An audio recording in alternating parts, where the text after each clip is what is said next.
off so many platforms, it's almost hard to get a gauge of like how big you are, if that makes sense, because it's like your clips are everywhere. The clips are, so it's not like you're exactly getting a total view count of like how many millions of people have seen all these clips. And because you can't go, you're still not allowed, which is very weird in a way, because in a sense, it feels like we're living after the big censorship moment. Right. And it feels like you're clearly one of the biggest people in this world, but you still can't have a YouTube channel. Yeah. And you still can't really have a Twitter account. Or, yeah, no. right? I'm not eligible for X Premium. And well, and here's the other thing. What's funny is, so, you know, we consider doing advertisements on the show this year. I've never done advertisements. Yeah, that's what killed me about X. X is supposed to be about freedom of speech, allowing anybody to be able to be monetized no matter what they say or think. And I'm be real with you, X done completely walked away from that. And they done turned into almost every social media that we already have. Like, it got the same moderation that YouTube got at this point, except worse. Before, and so we approached some of the sponsors. let me have a Jewish. Yo, and shout out to my man Kingan for sending the thumbs up for 10 jewels. Appreciate the support, guys. Hey, make sure you guys are double tapping that screen and liking the video. Let's get more people in on this conversation With you here, Nick. You need to advertise it. Yeah, I'm leaving money on the table, I think, without it. But, you know, we go to them, and obviously they want the analytics because they want to know the demographics we're reaching and how big the audience is. And what's funny is something like Twitter, in order to get your analytics on Twitter to see age, race, etc., you need premium. So it's like, we not only can I and my team, we can't even access the platforms, even on the ones we have, can't even get the numbers. So we can't even supply the numbers to get paid by a sponsor. So yeah, I mean, when you're censored, it's like there's no records. It's like a book burning thing, because it's like you just have none of the information available at all. Which in a weird way just seems bad for everyone. Like, I'm not sure who benefits from that, because it's kind of like, I'm sorry, but I got X Premium and I don't even have access to my analytics. So trust me, bro, it ain't just because you ain't on X Premium. Trust me, I got it and I don't even have access to my analytics, like to impressions or nothing. At this point, they're in this weird posting for the hell of it. I don't know, like gray area where you're like, well, it's not okay. At a point 5 years ago, 8 years ago, it was at least working to shut you up to some degree. It was relegating you to a corner. At this point, it's like you're all over the algorithm everywhere, and all it creates is this situation like that where you're like, in some ways, it's like maybe they don't want it to be known exactly how big you are. But I don't know. I found that to be very interesting. Yeah. So okay. So I wanted a bunch of stuff I want to talk to you about. A lot's happened since last time we talked. Yes. Jeez. Most of it not good. But so I was watching, I talked to you briefly about this when you first came in. So I was watching today. So I watched a buddy of mine, Dave Brenner, runs a great YouTube channel called Liberty Vault. He had done like a comment on your debate with Steven Crowder. So I had watched that, but I hadn't actually watched the thing. So I was watching that this morning.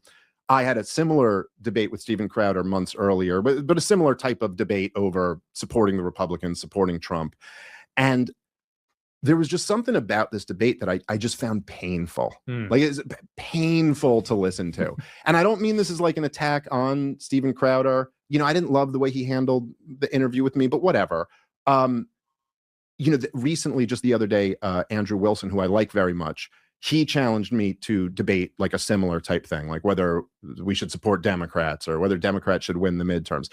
And I was like, why don't we just debate the war? Why don't we just like keep it a little bit more narrow? And he was like, well, no, because I'm opposed to the war too. But I was like, yeah, but clearly there's a pretty big gap between how opposed you are and how opposed I am. And I think that gets at the heart of it. There is something particularly about the debate, like, should we support the Republicans?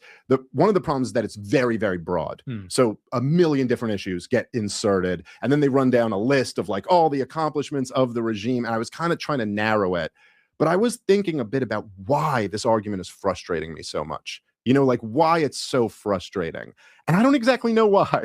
Like, why do you think it's frustrating me so much? I don't know. I mean, I was a little frustrated too. And I guess the way I would summarize it is that I don't know that it's disingenuous, but it's almost missing the forest for the trees. Would be maybe the best way to say it, because I remember I was talking to some buddies about the debate afterward, and I like Steven. I thought it was a good debate, good faith. But I said on literally every single issue, you're getting the GOP talking point. You're getting the memo. Like on Iran, for example, I remember when they launched the war, everybody obviously said, well, what happened to no new wars?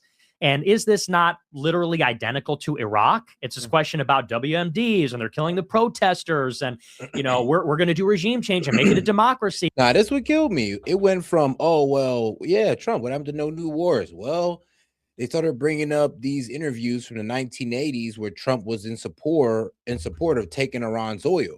Now, here's the thing. In recent interviews that you can look up in like what 2016, you hear Trump pretty much says no new wars in the Middle East. It's a mistake. It's only giving us nothing but bad times and a waste of money. So let's not do that. Now, all of a sudden, here he is doing exactly what he campaigned against. And doing exactly what Kamala Harris said she was going to do, which is ironic. Like very similar in many ways, especially how it played out in the lead up to the war. And everybody obviously recognizes that's a deep fundamental betrayal of Trumpism, which was always about bringing the troops home from Iraq and Afghanistan, putting America first, the rest of it. And I remember what the Republicans said on Twitter is, well, Trump always said we were going to war with Iran because he said they should never have a nuclear weapon. Yeah. And then the other thing they said was, well, he said no forever wars. And the real forever war is the war Iran has been waging on us, and we're putting an end to it. And you go, yeah, that really stretches the bounds of what anybody could credibly believe, you know, in good faith. And so that was something that came up in the debate. And you just go, yeah, no, you're kind of missing the point here. Like if he campaigned on we're going to bomb Iran for regime change for years in a war of choice, I don't think anybody be lining up to vote for that. He said no new wars.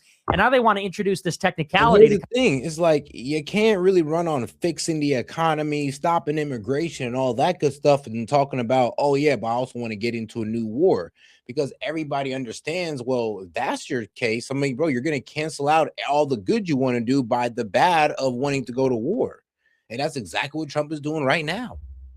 Kind of get out of that. So to me, that really characterizes, I don't know that it's bad faith, but it almost feels like you're arguing with a brick wall. Yo, and shout out to my man Kenyon for sending 2 stars for 4 jewels. Appreciate the support, my man.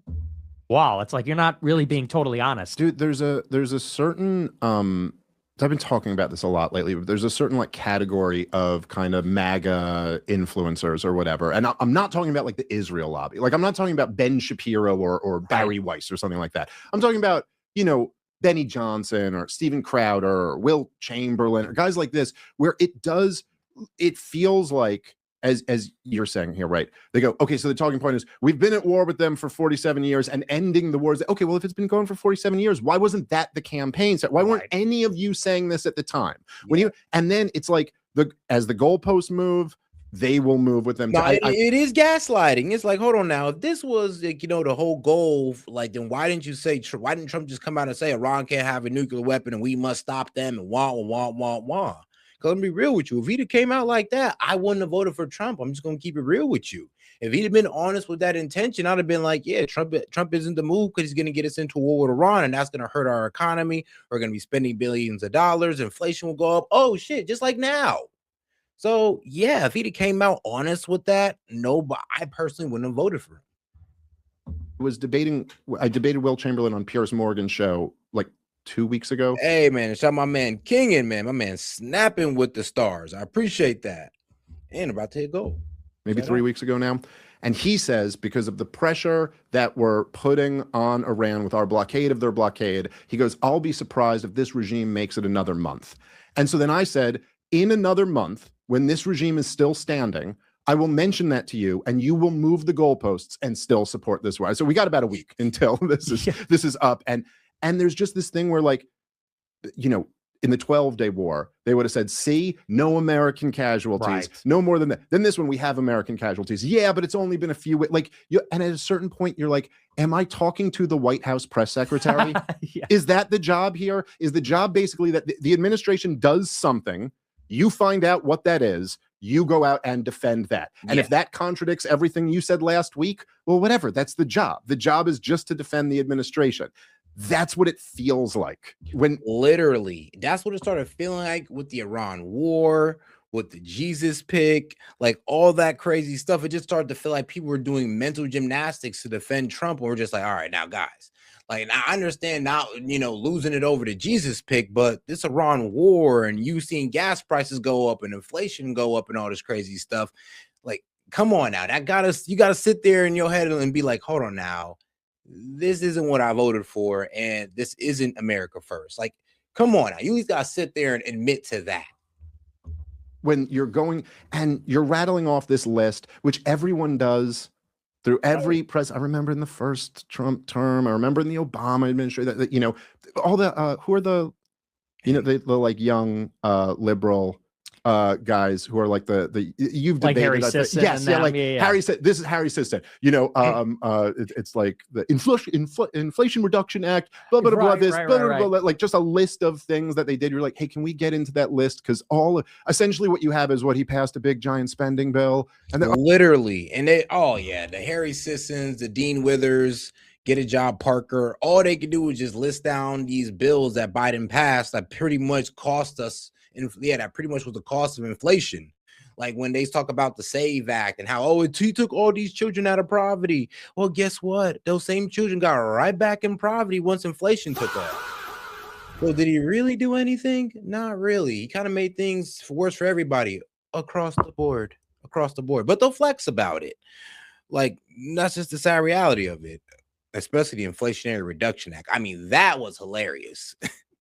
I mean, bro, the fact that it caused inflation instead of reduce inflation is absolutely hilarious.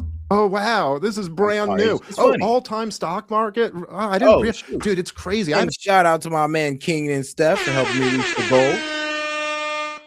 Appreciate the support, guys. Definitely will be going a little bit longer. I haven't heard a president brag about having an all-time high stock market since Biden and Trump the first time and Obama and Bush and Clinton. Literally yes, we live in an inflationary economy, motherfucker. The prices of things go up. Hey, guess what? The pricing of housing has never been higher, and the price of college has never been higher, and the price of daycare and stocks too. This means nothing. Right. And so there's something, I don't know, about just rattling off this list of what they've achieved when you're like, but dude, by your own, and this is one of the things that's frustrating about the Crowder debate, by your own admission, we're up against it with the Democrats coming in, right? By your own admission, we're losing the entire country if the Democrats come back in. Okay, launching this war just guaranteed that the Democrats come back in. You should be angrier about this than I am. Right. Or as angry. Well, yeah, I mean, and to me, I always said this on my show. It feels bro, it's like the Republicans and MAGAs over here getting mad at us for calling out this war. You're like, you're helping the Democrats, you're causing divide. And I'm just like, are y'all serious? So hold on. Instead of blaming Trump, who's pretty much popping this off, you're going to blame us? Like, because Trump started off this war is going to cause huge voter turnout for Democrats, and the independents are going to shift towards the left. Like, I hope you guys understand this. Like, we don't even got it. I'm not voting them. But guess who's going to vote them for us? The independents. The high voter turnout of Democrats. And trust me, I don't even want to vote them. But the problem is you guys are over here trying to get mad at the guys who are disagreeing with Trump, who are on your side, instead of understanding how Trump is pretty much screwing us over to let the Dems pretty much win in midterms. And if they win, we're cooked. I think we all understand that. We don't need Steven Crowder to fearmonger on that for us. We understand what the situation is, but how can you guys fearmonger on something that Trump is literally walking us into without blaming him at all whatsoever? Feels to me like you have this relationship between the base of the party or the people in the country, and then there's the administration and the regime, or the Republican leadership.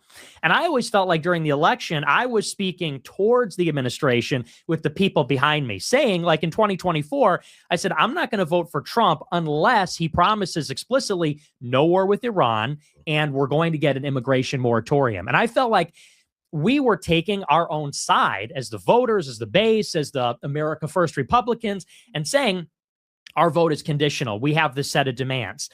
And it feels like these other influencers, like you say, like a Benny Johnson, a Steven Crowder, et cetera, they're facing us with their back to the party. And everything the administration does, their job is to sell it to us so that we are prepared to go out and vote in the midterms, vote in the next cycle, whatever. And so it does just become like you are a regime apologist. That's actually your job. You don't even necessarily have an ideology. And what's more, I don't even really think you're on our side, because it's sort of like your job is to launder this. Like literally, if Trump start working for the corporations, their job is to literally make it look like Trump working for the corporations within our best interest. Like, it's crazy. Like, that's the problem with sadly, they're now called MAGA apologists, because it came to the point where they just defend whatever Trump does, or no matter how bad the numbers look, they're gonna just keep defending it and pretend like everything is going good. And anybody who call it out is just the crazy leftists, even if they're on their own, even if they're on their side.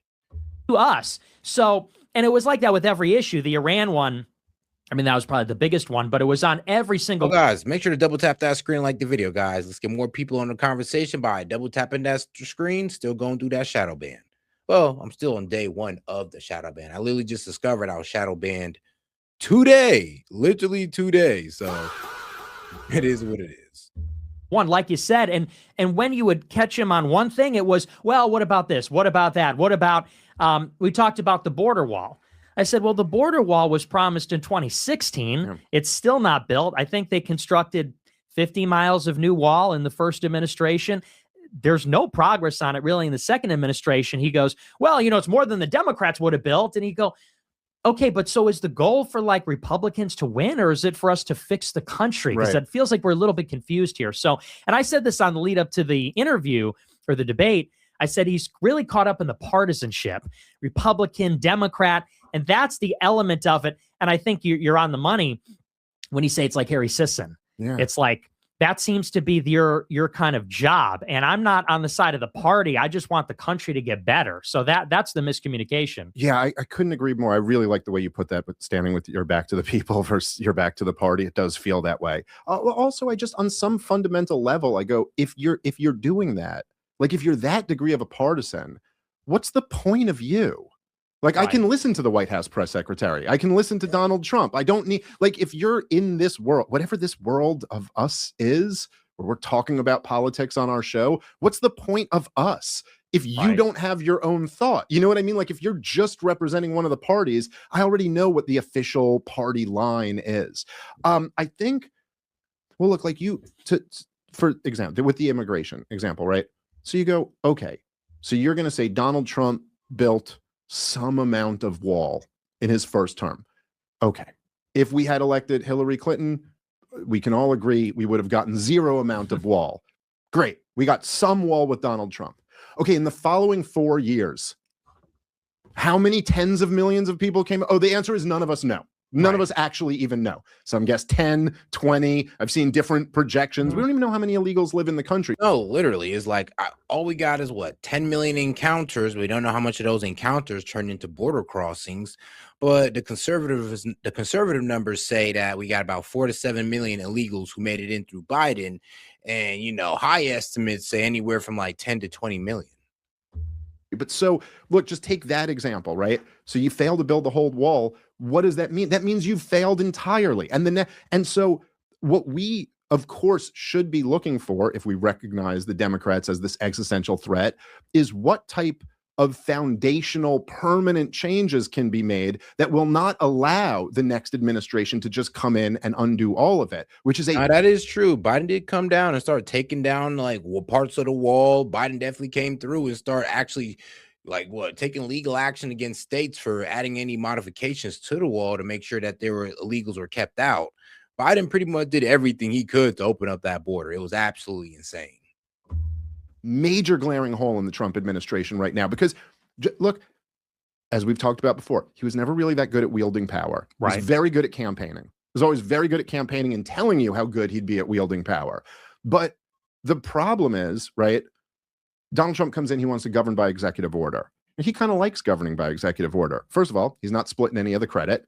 It's all him. He gets to sit down on day one and do this photo op where he signs all the, but what's the problem with that, Nick? Is that day one, I guarantee you, day one of the next Democratic presidency is going to be them doing the exact same thing, doing the same thing where they sit down and they sign 500 executive orders, nullifying every last one of Donald Trump's executive orders. So where's the win in that? Right. Well, and that's exactly what happened with Biden. And here's what's funny, sort of the structure of that argument is he says, well, and Republicans in general, they'll say, So Biden comes in, he brings in 10, 20 million illegals. That's why Democrats are this existential threat. We have to vote Republican every time. And like you say, we elected Trump the first time to build the wall. Why? Because a wall can never be undone. Yeah, but here's the problem with that. It's like, and this is what kills me. All right, great. Want to get rid of the undocumented immigrants, and that's cool. I'm down with that, Republicans. But then here's the thing: we want to remove the undocumented immigrants, and then all of a sudden, y'all want to bring in H-1B visas. Like, what the hell is that? Like, we deport 600,000 people, and now Trump is talking about bringing 600,000 Chinese students, aka really spies. So it's just like, what was the point of doing all this deportation if you were just about to bring in a whole bunch of Chinese students? Or what, did you deport them to make way for the Chinese students? Like, well, what's going on here? So it kind of seems like, well, while Democrats are okay with all types of immigration, Republicans are only okay with one type of immigration, the one that the corporations abuse heavily, which is H-1B visas. So they're okay with that, just not the undocumented. That was sort of the whole point, is it's this irreversible, there is no more illegal immigration. We've solved it, and it immunizes us against a future Democrat administration. So the way the causal relationship works is that your failure to build the wall directly created the illegal immigration crisis. Yo, and shout out to my man Noah Joyner on Rumble. He says people need to look into who might take those seats, check past actions, their beliefs, morals, etc. And people do need to look into who might take these seats. But here's the thing, though. I don't think a lot of people do. Some people just go with who has the nice ads, and they'll go with that. People are pretty simple in their voting habits. It's kind of crazy. You would think they'd be more critical thinkers, but no, they just need to see the right ad and to make them feel some type of way, and they're on the other guy's side. And so then you have to say it's not just a matter of getting Republicans elected, but getting Republicans elected to do the right job. And then it gets back into, we have an interest as the base and as the country that we're advocating for. Obviously, the party has their own interest, which is to be elected. And that means they need to balance these compromises between the voters, the donors, their patronage network, and so on. And so at that point, you say, okay, so whose side really are you on? And there's this other rhetorical trick they do, which is you like to say, I'm really disappointed with Trump. He's either not living up to his promises or straight up betraying us. It's not even just like they had setbacks or they're incompetent, bad at governing, but in some cases, they're just not doing what they said they would do because they don't want to. Like with illegal immigration, why is Trump reluctant to deport illegals from farms, hospitality? Wall Street and big agriculture don't want him to. Yeah. And I said that during the election, like it's not simply that the Democrats are obstructing him. They're choosing not to, and they know they can get away with it because they're going to have these podcasters and influencers telling the voters. Nah, the shadow ban is more like killing in my reach. So let's say that, when I go live, I normally have 100 people on average on here on the low end of 100 people. Well, think about it, my man. When did you see me do too many lives where I'm 46 minutes in, we only got 6 viewers? Yeah, see, you kind of see what I'm saying now. It's not about not seeing my live. It's about the reach of my live being limited. So you may see it, Kev, because, you actually tune in. You probably see shorts, videos, and all that good stuff. But for people who maybe just tuned into my content, who probably seen one short, one video, and subscribed, yeah, they're not going to be seeing my content anytime soon. And some of them may just drop off and unsubscribe until, my reach is pretty much put back on. And then they see me again and they'll subscribe again. And then, they'll probably look deeper into my content to be a more solidified subscriber. So it's like a cycle that we kind of go through. Oh, no, Trump is really trying. It's the Democrats and so on. And the rhetorical trick that they will use is if you're not satisfied with Republicans, they say, oh, but the Democrats are going to be so much worse. And always the hyperbole. It's not just that the Democrats will be worse. They're going to make Puerto Rico and D.C. a state. They're going to pack the Supreme Court. They're going to bring in 100 million illegals. If Democrats get in, it's over forever. And you want to say, well, it wasn't over forever under Biden. And if it was, why didn't they fight to keep Trump in office in 2020? And if it's going to be over in 24, why aren't they nuking the filibuster to pass the SAVE Act? So somebody's lying here. Why is it that the voters are in this existential, like, nervous system cycle? It's all going to be over, but Republicans are like, yeah, Democrats are going to win. It's going to be fine. We got to keep. Literally, it's like, if think about it like this, if the Republicans truly cared about the Democrats winning as much as the voter base does, then they wouldn't have popped off this war. They'd actually cared about fixing affordability. They actually cared about knocking out these mass deportations and stopping H-1B visas, or at least like limiting them. So the fact that they're not tripping about any of this kind of lets you know that, all that fear mongering they're doing on the Dems is just for show.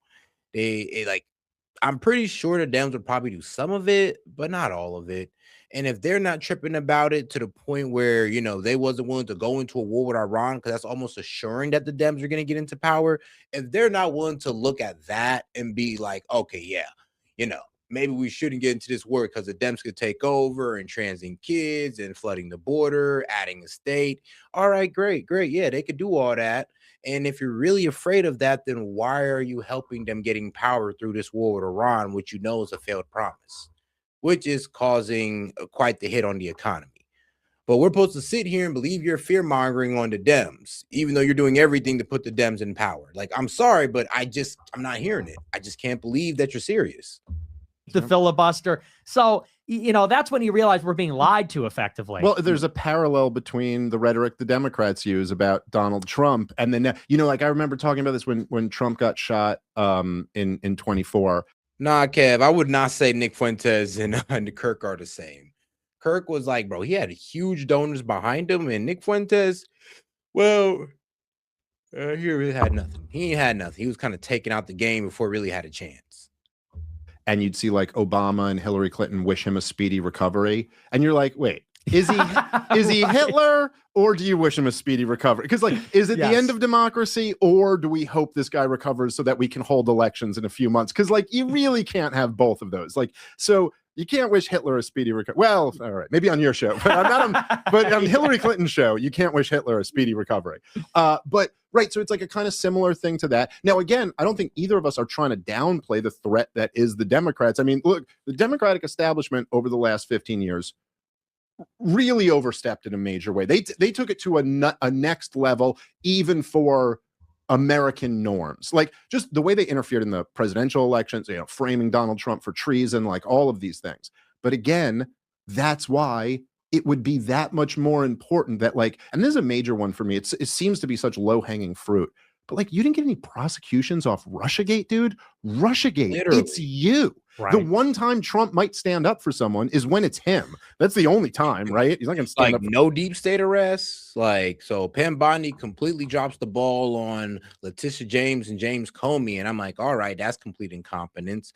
But you're right. Nothing for Russiagate at all. Like, that's crazy. If anything, he should have took somebody down for Russiagate. That should have been like the easiest one. But I mean, hey, the way Pam Bondi was operating, I mean, it makes sense. For the J6ers, and I know they brag he got him out of jail 4 years later after letting him get tortured for years and condemning him at the time when he could have pardoned him right away. But he would have had to take number one, yeah, right. But it's you. Your own director of national intelligence came out and said she has proof that Obama committed treason, and I gotta say, I think she does. I mean, maybe treason isn't the right word, but something. I mean, there's clear criminal activity. And no, we're not going after anyone for that. But the problem isn't just getting your own. And that's what kills me is, like, we sit there and I guess, like, we tease about, oh yeah, you won't believe what we caught the deep state doing. You won't believe what we caught the Democrats doing. And y'all tease it and then nothing happens with it. It's like it almost just disappears as if you guys, like, never said it. That's the problem. When we sit there and one of the criticisms of Trump administration is, well, no deep state arrest, none at all. Everybody just getting off scot-free. Oh, okay, then that's like, all right, F us. I mean, Lord knows if a regular citizen committed those crimes, we'd be locked up. But okay, all you gotta do is be in government and commit felonies, and it's all good. Well, it's that, like, but now you didn't destroy the apparatus that can do this to you or the next you in the future. I think that me and you are looking at this from a much more, like, zoomed out big picture view. And even when you go, like you're talking about immigration, you're like, okay, but zoom out. What's the major problem with immigration in the country? Okay, well, the major problem is essentially that the regime has essentially, in an attempt to replace the domestic population, or at least dilute the domestic population, has flooded the country with third world immigration by the millions, in huge numbers, against the will of the American people. Okay, so that's the problem. You could say the problem is, maybe from your perspective, long-term demographic change or something like that. That is not even remotely solved. The problem is exactly the same problem. And by the way, this is his best issue. This is where he's done the best. The one thing that we'd all kind of have to give him credit for is like, okay, the border is secure now. It was not at the past. Now it is secure. Yeah. But that's the best you got. It's like you're driving off a cliff at 90 miles per hour. And he goes, I slowed you down to 85, but we're still headed toward this cliff. Then you don't get credit for solving the problem. And you know what I was saying, Donald Trump likes to govern by executive order. I was saying not knowing how to wield power. You make a very important correction to that, which is in some cases, it's actually wielding government power on behalf of, say, a foreign country or something like that, which has clearly been the priority from the beginning of this administration. But you go, look, dude, you came in your first time, you had Congress. You come in your second time, you have both houses of Congress and your own Supreme Court. He had so much political opportunity there to like go like, hey, listen, Congress, I'm demanding a one-page standalone bill that says this, you know, and actually do something that is going to really change this, which is not that impossible to do. Right. But, you know, you could... Okay, look, he didn't have the juice to like get an amendment to the Constitution. What do you need, like 75% plus ratifying the states? Okay, you're not there. Although you could even make a really big show about an amendment to the Constitution, but some real amendment that just goes like, and even if it wasn't an amendment, it was a law, but like a law that goes, we're forcing every state prison to open their books to us and get every illegal that's in prisons out of the country. Like a slam dunk 80-20 issue with the American people. Like there's creative ways to wield power. And he never even really tried, is how it seems to me. No, and it's like that on every single issue. It's like that with the tariffs, because on the tariffs, they specifically told them in the first administration, there's two ways you could do this. You can do these national security tariffs, and that'll take time because we have to do these studies about them. Yep. It'll take a couple of years, but they're going to be airtight. And they went with that in the first term, and those tariffs are still in place. Now, they had this discussion in the first term also. They said there's another way we could go about it. It's these emergency tariffs. Right. And you have so much more latitude. You could do them whenever you want unilaterally. They said, but it's not going to hold up in court. And this was Bob Lighthizer, who was a trade representative in the first term. He said you should go with the first one. And they did, and it worked. Second term, had the same conversation. Trump said, I want the emergency tariffs because then I could use them not even so much for economic purposes, but for diplomatic purposes. I could use them to punish or reward countries for diplomacy and so on. Those tariffs, all of them were overturned by the Supreme Court. Yep. Comes back with Section 122. Okay, we could put a 10% tariff on everybody right now for 6 months while we work on these other ones. Got shut down. Yep. And well, yeah, that's pretty much trying to get shut down by the courts as well. But they're trying to see if they can, make it through appeals. Pretty much get it appealed because Supreme Court already made a stance on that. Like, remember, they made a decision on the Economic Emergency Powers Act saying that Trump can't invoke the tariff through that, but he can invoke 100% embargo. So he can't put a 1% tariff on, but he can invoke 100% embargo through the Economic Emergency Powers Act. Now, with the Section 122, which he can put on for 150 days, yeah, the courts are trying to strike that down. It's pretty much saying that he doesn't have a legit reason for that as well. But we'll see. Because I'm gonna be real with you, the Section 122 actually hasn't been fully struck down. The problem with that one is that it still got to go to appeals because, of course, Trump lawyers appealed it. And we're going to see if they're going to go with, all right, well, I guess we're going to take it to Supreme Court again. Because like I said, this is a whole different section of, well, honestly, this is like a whole different route of invoking tariffs. Like one was through an Emergency Powers Act, and this one's actually through a section of the Trade Act. So it's going to have to be taken into a different light. And honestly, it looks like he has a pretty good case, considering it's supposed to be 150 days for him to run a proper investigation to actually catch duplicitous trade tactics of certain countries and companies. So he can have those tariffs airtight. By a council of federal or committee of federal judges last week. And you say the right way to go about, and I know maybe you don't agree because you're a libertarian. No, I don't agree with the tariffs, but I'm curious to hear your point. But since, Trump is a protectionist and that's part of the agenda, the way to go about it would be a tariff schedule passed by Congress, which we haven't done in 100 years. And arguably, you could make the case because that's government revenue. That's hundreds of billions of dollars in perpetuity the government collects. And that would have been the way to do it. And it's the same thing with any of these different policies. You could do an executive order, cheap, easy. Trump can do it at a whim, or he can actually take the time, do it in the legislature, do it in a more comprehensive, systematic way, and it stands for, decades or a century or something. He always goes with the former. And this gets back to one, and you are right, Trump is incompetent. Like, he's terrible at governing. That is 100% true. But it also gets back to the original point, which is, who are we advocating on behalf of? Because for me, it's like, all right, for us, for the people, we have to win, or quality of life for us gets really bad. Like, we actually all have skin in the game. So we need Trump to succeed. I'm not out here rooting for him to fall because I'm just like mad. I'm rooting for him to succeed because if he doesn't, it's we that have to live among the third world immigrants. It's we that suffer because our purchasing power is destroyed, and we are going to die in the war potentially if there's a draft, or even if not, it's the gas prices. It's everything else. And so we want it to succeed, but obviously the politicians, if they had it their way, they would be, one, lazy, but two, make the compromises they need to get their golden parachute, take care of their donors, whatever. So it comes down to interest-based politics. I'm on the side of the people and our issues. This whole other class, it really is, they're not on the same team as us. Yeah. You have to, we always talk about the Republicans are this we need to win. It's not we, it's them and us. Well, that's right. And especially when like Donald Trump is flat out saying MAGA is Mark Levin. Right. Like, that's who it is. Not only is it not Nick Fuentes, it's not even. It was cooked when he said MAGA's Mark Levin, Lindsey Graham, basically Laura Loomer. We're just like, oh yeah, bro, MAGA's all right. The MAGA's dead if that's the case. If that's who you're saying the MAGA is, then all right, well, we're cooked. It's over.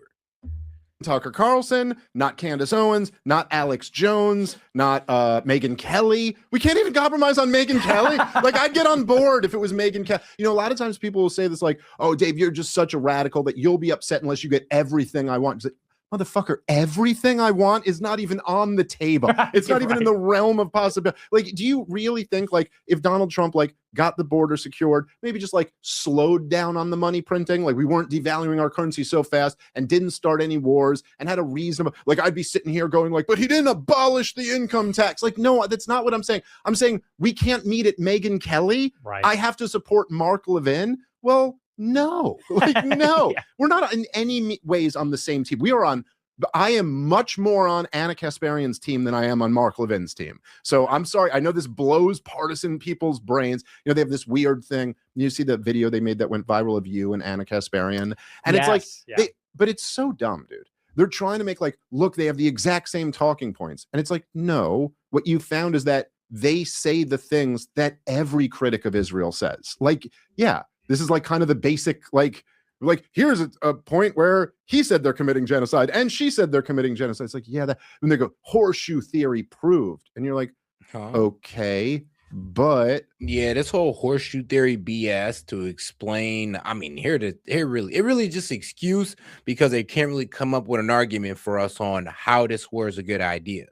It's like they can't come up with an argument, so they call you a leftist, or they say, oh my God, look, the horseshoe theory has been proven. I'm like, bro, shut your ass up, okay? No, it hasn't. You guys just don't want to address an argument that you have no answers for. Like, there's a middle part of that horseshoe too. Right. Like also Nancy Pelosi and Donald Trump and Mark Levin. You know what I mean? Like they all say the same thing. You could do the same thing about them all saying we can't allow them to have nuclear weapons or whatever. Like this just doesn't prove anything. And when it comes to this war in Iran, it seems to me that like if you're for it, there is no meaningful way that we are on the same team. Right. And so I think I think this is kind of why I responded to Andrew Wilson with, why don't we just debate the war? Because even though you might say you're against it, and I believe, I'm not saying he's not against it, I'm sure he is, but I think part of this also fundamentally comes down to what you think this war is. Like, I heard Andrew Wilson describe it in his debate with Owen Schroyer, I believe it was. I think that's who he debated. Yeah, and he said, he goes, yeah, he's just killing pedophiles over there, man. They're all pedophiles anyway. And Andrew said to me, he goes, you just heard that clip. It's kind of taken out of context. And fair enough, maybe it is. Yeah, it is. But if you view the war that way, even if you're against it, you certainly wouldn't have the same feeling. I'll say this. It wasn't really taken out of context. Let's just say it just sounded bad. Like, that's all. It kind of made it seem like, oh, wait, you think we're in this war because we just to bomb pedophiles? And, you know, everybody just took that argument to the extreme, but really he was just being tongue-in-cheek. That say I have. You know, one of the things I was thinking about, I'll give this away if we do debate, that I would have asked Crowder, or I would ask Andrew Wilson, is like, are there any things a president could do that just on moral grounds alone, you'd go, I can't support this anymore? So, like, let's just say hypothetically, let's say Donald Trump, all other things being equal, he ordered 20,000 abortions. Now, I don't even mean voluntary abortions. I mean involuntary. I mean, all abortions are involuntary in some sense, but the mother didn't even want them. He just ordered 20,000 abortions. I think you'd all concede we can't support him after that. And no more of this, like, oh, the Democrats are worse. It's like, just on basic moral grounds, you can't support. So, okay, that's kind of how I view this. Like, I don't think I'm against abortion because it's murder. I'm also against killing 168 little schoolgirls because it's murder. So there's that element of it. Right. There's also the element. And there's like the whole transgender thing. Is like, look, like, I don't support the Dems' approval of it, and I don't support the Republicans' approval of it because their parents, God gave them permission. It's like, bro, that been the argument since we was calling out the Dems for approving it. Now the Republicans going like, well, we morally stand against it, but lawfully we're gonna allow it. I'm like, bro, really, guys? That's how y'all going out? Like, we'll morally stand against it, but lawfully we're kind of gonna concede. Okay. But then we're supposed to take y'all seriously. That it's fucking treason, dude. Like, it's okay, it's not literal treason. Obama having Jolani at the White House and giving foreign aid to Syria is literally treason. That is literally treason. By the way, you know, they love bringing up that Iran killed our Marines, which is not exactly true. It was like groups in Lebanon who were friendly with Iran killed our Marines. Iran built all the roadside bombs. I mean, here's the problem, though. Like, people don't really even care. People don't care if Iran directly did it. As long as it was a proxy of Iran, they're just going to say that Iran did it. I mean, that's just how they're doing it right now. They blame Iran for October 7th, bro, even though Iran had really nothing to do with Operation Alexa Flood, and it had everything to do with what Israel was doing with the Alexa Moss, the Red Heifers, and, of course, the Abraham Accords. Like, all things low-key outside of Iran. That killed our boys, and also not exactly true. If you look into them, they were produced in Iraq. Now, they were used by some Shiite groups that were linked to, that are like friendly with Iran, although we were partners with the closest, you know, to Iran. I know you know this stuff, but you know, there was also a Sunni insurgency that we were dealing with for the most part. Jolani brags about how he was a member, how he was killing our boys in Iraq, that he was in Fallujah doing the fighting. He was a member of the insurgency. Trump has him at the White House. Right. Not a peep out of all of these guys who are so mad about this stuff. So there's that, like, kind of treasonous element. You launched a war of aggression and slaughtered people on behalf. Bro, literally a head chopper. Literally a Bin Ladenite head chopper. So, yeah, one of the most extreme people you could put at the head of Syria is leading Syria. And then when people talk about Iran's the biggest supporter of terrorism, nigga, we put a terrorist in the head of a country. Bro, Al-Qaeda's running Syria. Like, I'm sorry, but you didn't think we put in a lot of money for that? We have Al-Qaeda running Syria, bro. Like, come on now. Of a foreign country. Like, it's not just the practical. I think there's also just like a moral argument that, like, we can't be a part of that. We can't excuse that away. Yeah, that's how I feel. For me, to me, it's less about morality, only because, and you know, I know probably your audience is going to not love this, but I think that when a president engages in a war, these are things that do happen. It's horrible, it's tragic, but there is some truth to the fact that if we're going to conduct any foreign policy, it probably will involve military kinetic action. If that happens, then people will die. That's what happens in a war. For me, the question is more about it, and to the larger point, who is the war for? And I think that it's not even so much about the morality of people dying in the war, whether they're civilian casualties or military casualties. It's the whole premise of MAGA and America First is America first. And that is what animated the whole movement at 16. It was in contradistinction to Jeb Bush and the Bush dynasty and the legacy of Iraq. And to me, those are just the fundamental pillars. And, you know, not to keep going back to it, but Crowder said to me, it's a purity test. He said, you know, what could a president do to win your vote? I'm like, keep the promises they